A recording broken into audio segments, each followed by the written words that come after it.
আলহামদুলিল্লাহ আমার rain লিলির second ফুলটা চলে এসেছে। আর ফুলগুলো দেখতে এত সুন্দর। আর এই হচ্ছে আমার অনেক কাঙ্ক্ষিত মানি প্ল্যান্ট, যেটা আমি অনেক দিন যাবৎ ভাবছিলাম এভাবে গাছটা ডেকোরেট করব, বাট করা হচ্ছিল না। তো অবশেষে আজ নিজে করেই ফেললাম। তো এই তো মেয়েরা বারান্দা যতই পরিষ্কার করি না কেন, দুইজনে মিলে মাটি ফেলে বারান্দাটা ঠিকই নোংরা করে ফেলে। আসসালামু আলাইকুম, welcome back to my channel Rumana Zahid blogs. কাছে দূরে দেশ বিদেশে যেখান থেকেই দেখছেন, আশা করছি সবাই ভালো আছেন, সুস্থ আছেন। প্রতিবারের মতো নতুন আরেকটি ব্লগ নিয়ে চলে এলাম আপনাদের সাথে শেয়ার করব বলে।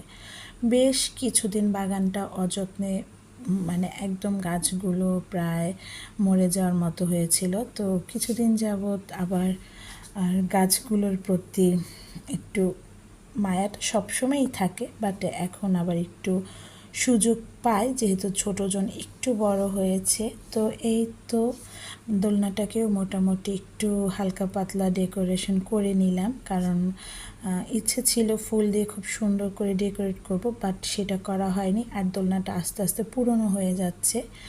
তো যাই হোক, অবশেষে আমার শান্তির জায়গা, আমার সবচেয়ে কি বলবো, যেই জায়গাটাতে বসলে নিজের কাছে খুব ভালো লাগে। তো আজকে দুপুরে খুবই সিম্পল একটা খাবার রেখেছিলাম, খিচুড়ি আর হচ্ছে মুরগির মাংস।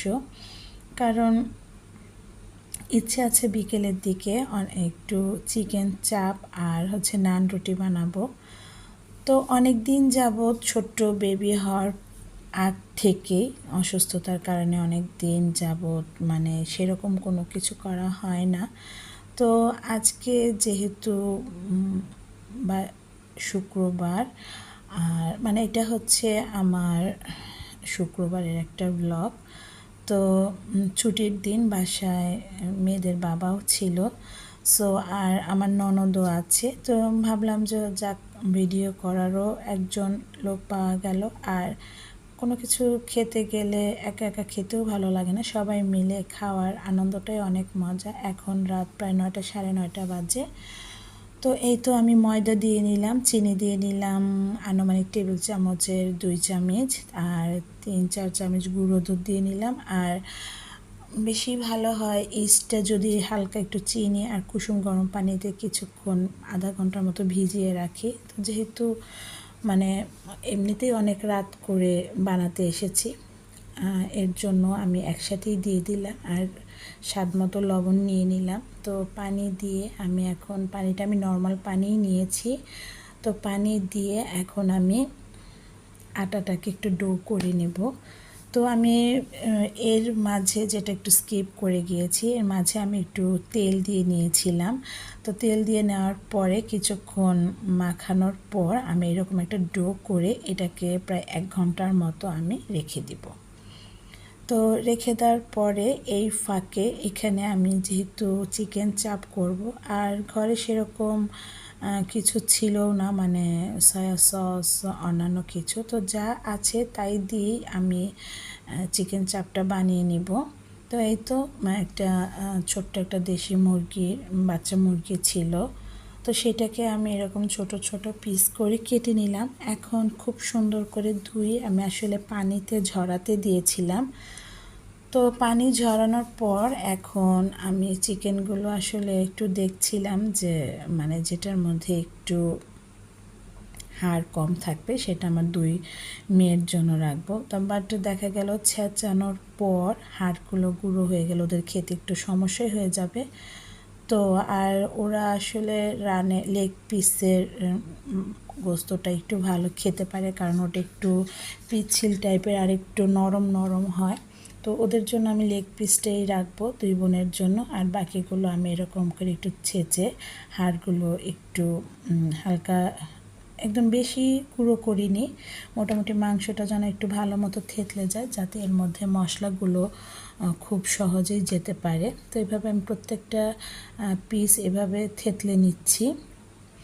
আর এর ফাঁকে আমি একটা কথা বলে নিই, যারা আমার ভিডিওটি দেখছেন অবশ্যই একটা লাইক দিবেন, আর কেমন লাগলো আমার আজকের ব্লগটা অবশ্যই কমেন্ট করে জানাবেন। আর যদি নিজেরা বাসায় করে ট্রাই করতে চান তাহলে অবশ্যই শেয়ার করে আপনাদের টাইমলাইনে রেখে দেবেন। আর যারা এখনও আমার চ্যানেলটি সাবস্ক্রাইব করেনি তাদের উদ্দেশ্যে বলছি, প্লিজ আমার চ্যানেলটি সাবস্ক্রাইব করে আমার পাশেই থাকুন, কারণ আপনাদের ভালো লাগা ভালোবাসা নিয়েই আমি আমার সামনের দিনগুলো এগিয়ে যেতে চাই। আর যারা আমার সাবস্ক্রাইবার হয়ে আমার পরিবারের সদস্য হয়ে আছেন তাদেরকে অসংখ্য ধন্যবাদ। তো এইখানে আমি 4-5টা কাঁচামরিচ এভাবে ছেঁচে নিলাম। যদি একটু বোম্বাই মরিচ হতো তাহলে একটু ফ্লেভারটা আরও ভালো আসতো। তো যেহেতু আমি আগেই বলেছি যা যা ঘরে আছে তাই দিয়ে আমি করে নিচ্ছি। তো এখানে আমি 5টা মতো কাঁচামরিচ ছেঁচো করে নিয়েছি, আদা বাটা, রসুন বাটা, জিরা বাটা দিয়ে নিলাম। আর আমি এখানে একটু ম্যাগি মশলা দিয়ে নিব, কারণ ম্যাগি মশলার স্বাদটা মোটামুটি অনেক মানে আমার ভালো লাগে। আসলে আমি চিকেন ফ্রাই এগুলো করতে গেলেও আমি এটার মধ্যে দেই। তো এই তো আমি ম্যাগি মশলা পুরো একটা প্যাকেট দিয়ে নিলাম। তারপরে আমি চটপটির মশলা দিচ্ছি একটু। আসলে ওই যে আগেই বলেছি মানে অনেক কিছুই আমার ইয়েতে ছিল না, তো চাট মশলাটা দিয়ে নিলাম আর সামান্য গুঁড়া মরিচ দিয়ে নিলাম, একটু হালকা হলুদের গুঁড়ো দিয়ে নিলাম, আর পরিমাণ মতো মানে যে যার স্বাদ অনুযায়ী লবণ দিব। তো আমি লবণটা দিয়ে নিলাম আর একটু গুঁড়ো দুধ দিয়ে নিব। গুঁড়ো দুধ নিয়ে এবার আমি খুব ভালো করে মাংসগুলোকে ম্যারিনেট করে নেব। খুব এমনভাবে আমি একটু মাখিয়ে মাখিয়ে নিব যাতে মাংসগুলো ছেঁচানোর পরে এই মশলাগুলো যেন মাংসের ভিতরে যেতে পারে। আর টুনটুনিদেরটা আমি ওদের দুইটা আলাদা রেখেছি, কারণ ওরা আসলে ঝাল দিব না ওদেরকে। তো আমি একটু সামান্য কর্নফ্লাওয়ার দিয়ে নিলাম। আর যাদের কর্নফ্লাওয়ার নেই তারা এর বদলে একটু ময়দা দিয়ে নিতে পারেন। তো আমি এখানে একটু কর্নফ্লাওয়ার আর ময়দা আমি দুটোই দিয়ে নিয়েছি।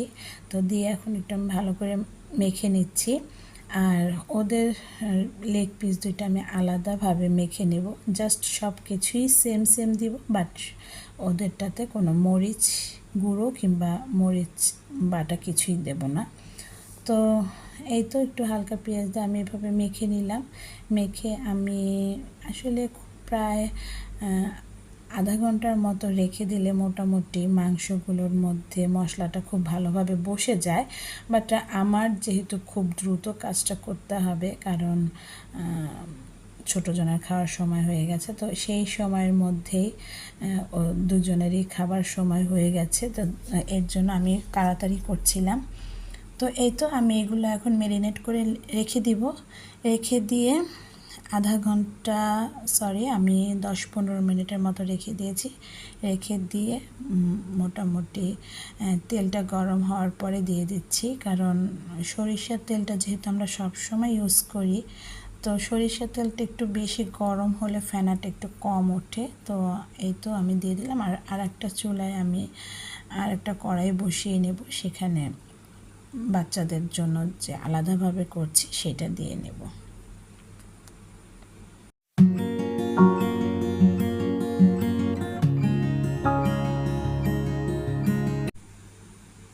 তো ওইদিকে চুলায় আমার চাপটা ভেজে নিচ্ছিলাম। তো এইখানে আমি ডোটাকে আবার ভালো করে মেখে নিচ্ছি। মেখে নিয়ে এখন আমি যেহেতু একটু বড় বড় করে আমি বেশি বানাবো না, মানে 4 জন সদস্য আমরা, তো আমি 4টা করে নিব। তো 4টা করার পরে আমি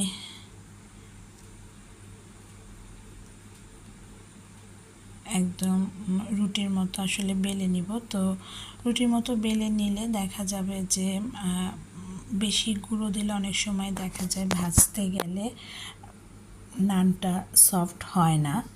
তো আমি একটু কম গুঁড়ো দিয়ে আটা দিয়ে আর কি বেলে নিব, যাতে করে না হয় মানে আটা বেশি দিতে না হয়।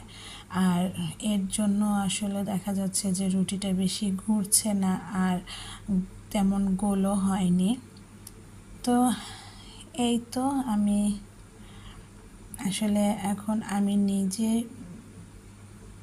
ভিডিও করছিলাম আর আমার ননদ ও বেলে দিচ্ছিল আর আমি ফাঁকে ফাঁকে আসলে এটা এরকম নেড়ে চেড়ে নিচ্ছিলাম, কারণ একটু চাচ্ছিলাম যে কড়া ভাজা দিতে। তো এই তো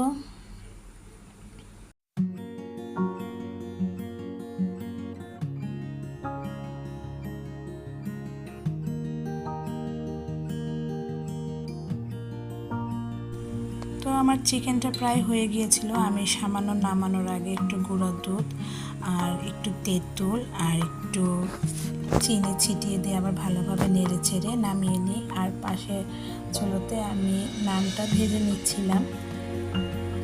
আসলে অনেক দিন পর এরকম রিচ ফুড টাইপের আবার কিছু বানালাম, কারণ অসুস্থতার কারণে আগেই বলেছি মাঝখানে অনেক দিন গ্যাপ হয়ে গিয়েছিল আর যখন যেটা খেতে ইচ্ছে করতো আসলে বাইরে থেকে নিয়ে এসেই খাওয়া হতো। বাট আজকে মনে হলো যে না, আজকে একটু করি।